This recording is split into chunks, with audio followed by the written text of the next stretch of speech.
ini baru satu stadion dan lebih di jalan biasa. Inul bisa lebih ya kan, Iwan Fals juga bisa lebih, Cak Lontong diundang bisa lebih satu stadion ya, apalagi dipanggilkan Michael Jackson yang sudah mati ya. Terus apa, penyanyi-penyanyi luar tiketnya mahal ya.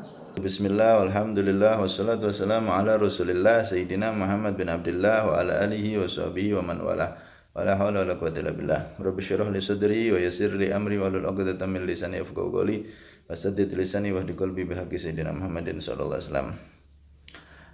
Kita akan menjawab pertanyaan dari salah satu ashab kita, teman kita yang ada di komentar ini. Langsung saja kita akan jawab. Namun sebelumnya, coba kalau kita ditanya pertanyaan yang sama, apakah kumpulnya orang penuh di stadion untuk konser dengan kumpulnya orang penuh di stadion untuk pengajian, apakah sama dan bisa disamakan? Tentu kita akan menjawab tidak. Dua perkumpulan tersebut pasti beda, kan begitu. Nah, di dalam hadis setidaknya ada dua hadis yang dapat kita jadikan acuan. Pertama, Nabi SAW bersabda, la yajtami'u arba'una min ummati illa wa fi maliyunillah. La yajtami'u, tidaklah berkumpul arba'una 40 orang min ummati dari umatku illa wa fihim, kecuali di dalam mereka, di antara mereka waliyun, ada satu wali lillah, walinya Allah. Apakah sama 40 orang kumpul dalam maksiat? Apakah di situ ada walinya? Sama 40 orang kumpul dengan pengajian. Apakah sama-sama ada walinya? 40 orang semuanya minum arak, yang ini 40 orang ngaji. Apakah sama perkumpulan ini? Kan beda. Tentu yang dimaksud Nabi adalah perkumpulan 40 orang dalam kebaikan. Kalau 40 orang dalam mabuk-mabuk, ya tentu itu tidak bisa dimaksudkan dalam hadis ini, tidak masuk dalam hadis ini, kan begitu. Yang kedua, hadis dari Imam Bukhari dan Muslim muttafaqun alaih. Di situ dijelaskan bahwasanya ketika Allah SWT mencintai hambanya, maka Allah memanggil Jibril. Ya Jibril, inni uhibbu fulanan, kama qala ta'ala. Wahai Jibril, aku cinta kepada seorang fulan ini, maka cintailah, fahibbah, cintailah dia. Nah, Jibril diperintah oleh Allah untuk mencintai orang yang dicintai oleh Allah, si fulan tadi itu. Kemudian setelah itu Jibril pun mengumandangkan kepada seluruh penduduk langit, wahai penduduk langit, Allah cinta kepada si fulan, maka cintai dia. Maka penduduk langit pun, seluruh penghuni langit mencintai fulan yang dicintai oleh Allah tersebut. Kemudian di hadis itu di akhirannya Nabi mengatakan thumma yudau, lalu yudau, diletakkan, lahu bagi si fulan tersebut, orang yang dicintai oleh Allah tersebut, al-qabulu, diterima, fil ardi, di bumi. Nah, setelah itu orang yang dicintai oleh Allah tadi diterima di bumi. Artinya banyak orang yang cinta kepada dia, ridho, suka, senang sama dia. Kalau bahasa sekarang banyak pecintanya, bahasa yang modernnya fansnya banyak. Jadi fan yang banyak itu adalah salah satu tanda Allah mencintai hamba tersebut. Kemudian timbul pertanyaan, apakah setiap orang yang punya fans banyak itu berarti dicintai oleh Allah sesuai hadis ini? Tentu tidak.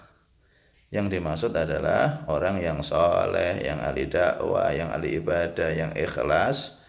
Nah, kemudian banyak orang yang cinta sama dia. Nah, ini tanda dicintai oleh Allah orang tersebut. Nah, kalau dia artis, penyanyi, Michael Jackson, Ronaldo, kalau sekarang ini follower, fans yang terbanyak ya Ronaldo, apakah berarti dia dicintai oleh Allah? Ya jawabannya tentu bukan. Tentu tidak seperti itu yang dimaksud. Karena Ronaldo belum masuk Islam, belum jadi orang beriman, walaupun fansnya terbesar di dunia, dicintai banyak orang, bukan berarti itu tanda cintanya Allah. Enggak. Yang dimaksud di sini fansnya banyak dan dia orang baik, ikhlas, ahli dakwah. ahli ilmu, ahli ibadah, dan banyak orang menerima, cinta sama dia. Ini baru tanda Allah cinta terhadap hamba tersebut. Jadi banyak fans itu tanda cinta dari Allah, dengan catatan orang tersebut orang yang soleh dohir dan batin, orang yang bertakwa kepada Allah dohir dan batin, orang yang ikhlas, orang yang ahli dakwah, orang yang benar-benar mengabdi kepada Allah. Disukai banyak orang, fansnya banyak, baru dia adalah orang yang dicintai oleh Allah. Itu tanda dicintai oleh Allah Subhanahu wa ta'ala. Cuman hadis ini perlu difahami bahwasanya tidak semua orang yang dicintai oleh Allah itu banyak fansnya ketika masih hidup. Malah ada sebagian hamba Allah yang sangat dicintai oleh Allah, tapi semasa hidup nggak ada orang yang cinta sama dia, nggak ada fansnya, nggak ada. Seperti Sayyidina Uwais Al-Qarani radhiyallahu anhu, beliau ketika semasa hidupnya nggak ada orang yang fans sama beliau, kenal sama beliau secara nggak ada, bahkan beliau itu dianggap sebagai orang gila. Padahal beliau adalah orang yang sangat dicintai oleh Allah, dicintai oleh Rasulullah SAW. Jadi hadis ini tadi, banyaknya orang yang cinta sama dia, ngefans sama dia, itu adalah salah satu tanda Allah cinta. Asal dia benar-benar orang yang bertakwa atau batin tadi itu. Tapi tidak semua hamba Allah yang dicintai harus seperti itu, enggak. Itu cuma salah satu tandanya aja. Nah, untuk Habib Umar bin Muhammad bin Salim bin Hafid, kemarin di Palangka itu luar biasa. Banyak sekali yang hadir. Dan tentu kita tahu beliau adalah orang yang ahli dakwah, orang yang insya Allah ikhlas, dohir dan batinnya, takwa kepada Allah, sehingga Allah tampakkan keberkahannya, dicintai dan diterima. Tsumma yud'u lahul qabul fil ardh. Kemudian diletakkan qabul, diterima di muka bumi ini. Banyak orang-orang mencintai beliau. Ini adalah tanda beliau dicintai oleh Allah Subhanahu wa ta'ala, diberkahi, keberkahan ilmunya tampak begitu luar biasa dimanapun beliau, terutama di Indonesia ini. Berdakwah di situ berjubel-jubel manusia ingin memandang beliau secara langsung, mengambil keberkahan dari beliau. Ini semua menunjukkan beliau orang yang diberkahi oleh Allah. Lah apa kaitannya dengan nasab Ba'alawi? Ya kaitannya sangat erat, karena kan manintasaba ila ghairi abi fa alaihi la'natullah. Kalau Nabi SAW, orang yang menisbatkan dirinya kepada selain ayahnya, berarti bukan nasabnya, kok dia ngakui nasabnya, itu dilaknat oleh Allah.